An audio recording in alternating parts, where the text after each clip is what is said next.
Ulat panahon tayo mga idols.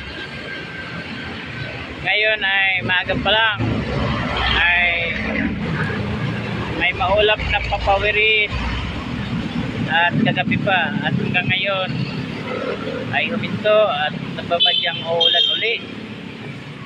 At hindi yan lang mga idols, tayo lang ay magpatuloy sa buhay dahil kasama yan sa ating buhay na may mga pagsubok.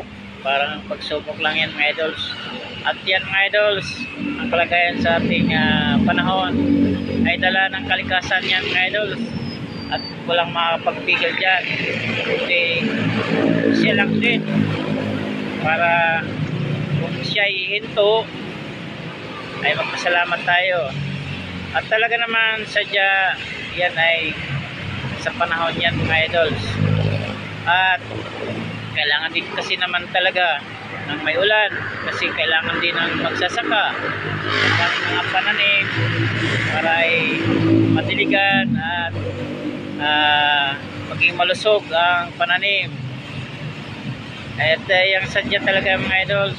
At siyempre sa ating mga kababayan ng mga bahanang lugar, tayo mag-ingat na lamang at manalangin tayo na sana ay huminto na rin naman ang ulan kasi kailangan natin ng ulan mas lalo sa magsasaka, pero labis-labis naman at sobra na.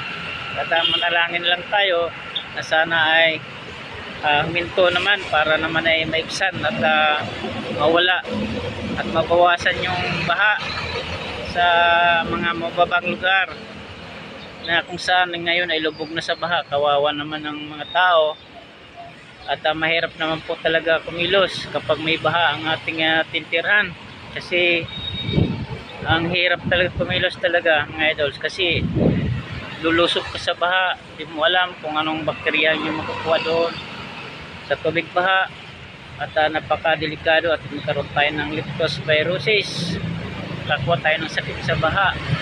Kaya mag-ingat na lang po tayo mga idols. Kung hindi naman po malalim ng baha at kung mayroon na pwede na gamamit ng buta para protection sa baha at ay gumamit po tayo para nang sa gayon ay maging safety tayo.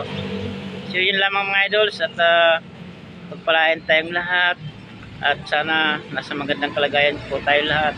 Yun lang. God bless and God bless.